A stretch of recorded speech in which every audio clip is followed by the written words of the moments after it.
Hey guys, my name's Angela and I'm with Garden and Graces, and I thought I would try something new today called digging deeper. It sounds like a gardening term, right? But we're going to be using this in a biblical way, talking about digging deeper into the Bible. I've talked with several young adults,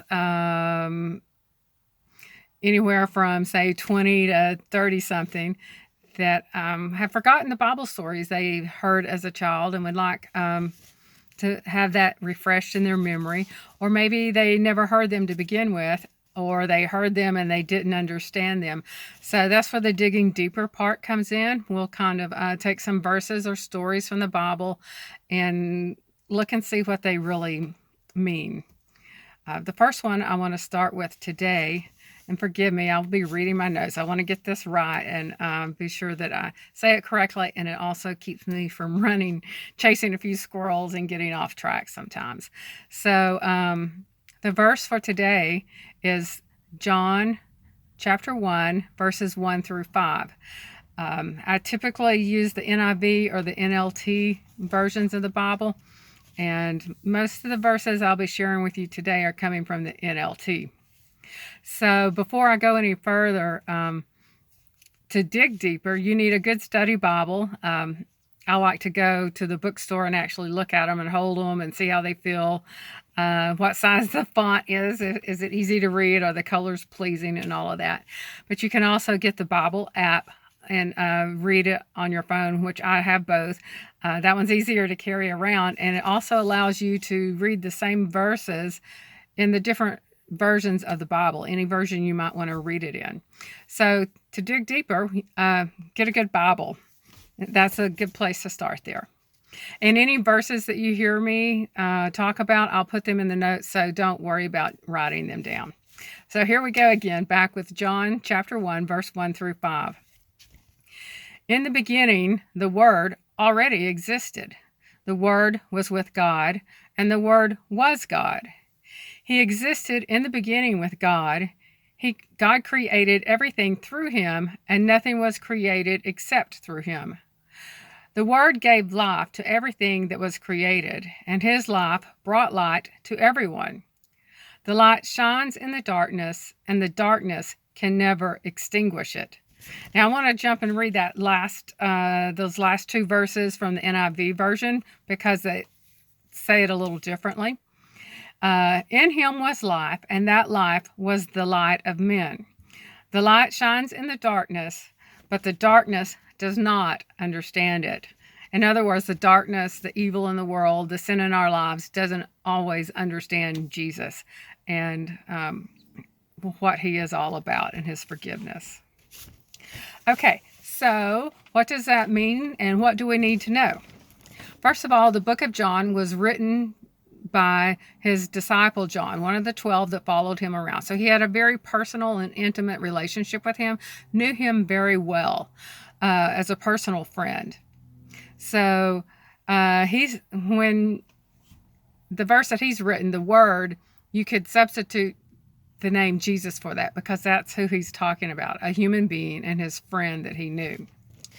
And for someone to talk and tell you about their friend after they have already died, like he was crucified on the cross and then risen again, you have to know that he's been risen. You're not going to spread the word about someone that's has lived their life here and now they're gone and they no longer have an impact. So John believed he had an impact for everyone he knew back then and for us as well. And so he wants everyone to know about his friend. Okay, when we follow Jesus, he is the light. We can see the path ahead of us, and that prevents us from falling down or walking blindly into unknown trouble or situations we shouldn't be in. This reminds me of a devotional that I've written in a card form. I can maybe give you a link to that. It's entitled Just Enough Light, and it has a photograph there that I took of a trail through the mountains, rocky trail, that you're climbing. You can't see around the corner. It's kind of dark, but there's a little light shining. Just enough so we can see how to take the next 3 or 4, 10, 20 steps. And, We want Jesus to give us all the answers now. Where am I supposed to be? What am I going to do? How's this going to end? And he doesn't always give us that when we want it, but he always gives us just enough light to take the next few steps. Sometimes this prevents us from seeing all the things to the side of us lurking in the dark, disappointment, naysayers saying, oh, you can't, that won't work or whatever. But if we follow the light and the path that he's shining his light on, we'll be going in the right direction. And we have faith and keep walking and know that he loves us and wants the best for us. Let's see, what else do we want to talk about here? The light of Jesus, it helps us to learn who God is, to see him, and to know what he wants us to do and how he wants us to walk with him. So we learn about the person of God, about his qualities, and how we should live like he wants us to live, and how we should be a child of God, and the way he wants us to live and think and to make decisions. Okay, I want to read verse 17, also chapter 1 of John. It is, I lost it. It tells us a little bit more about his friend in Jesus. Okay, so here John says, so the Word became human and made his home among us. He was full of unfailing love and faithfulness.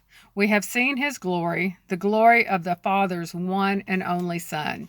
So again, there he's talking about the Word and how it is Jesus, a human being, and his friend. Okay, there are some other verses about the light and Jesus, and I'll just share some of those with you quickly. Let's see. Let's go back to here. Shuffling papers, I know. Okay.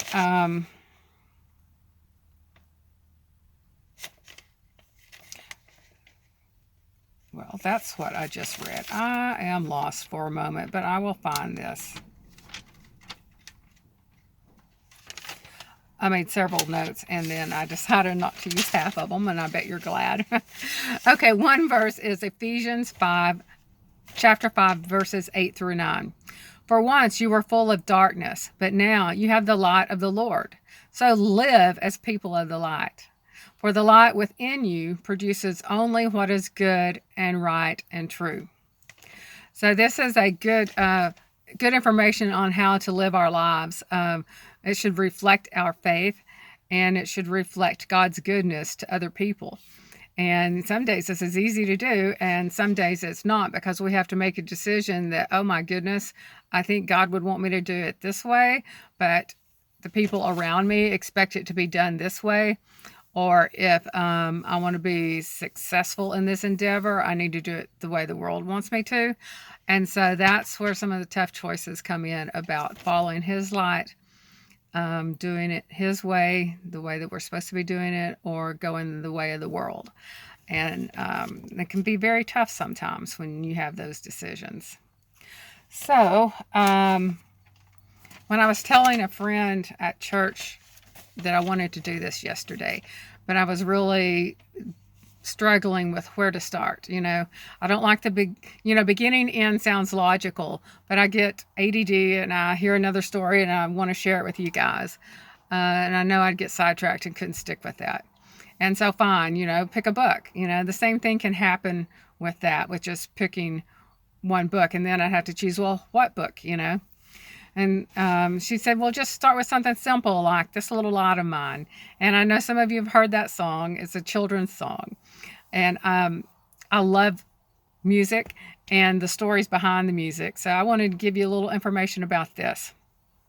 Well, how does this relate to what I chose? I went back to the verse I wanted to choose, and, I'm thinking, okay, well, hey, light seems to be the key here. And it mentioned that Jesus is the light.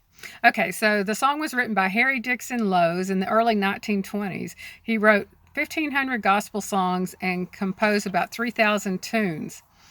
He attended and was a faculty member of the Moody Bible Institute near Chicago. So that's a little background about where the who wrote the song and where it came from.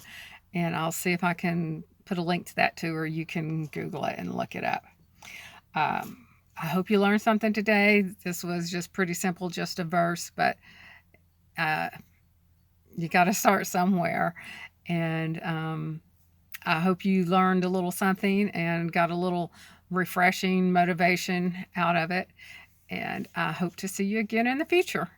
God bless. Have a great day and a great week. Bye bye.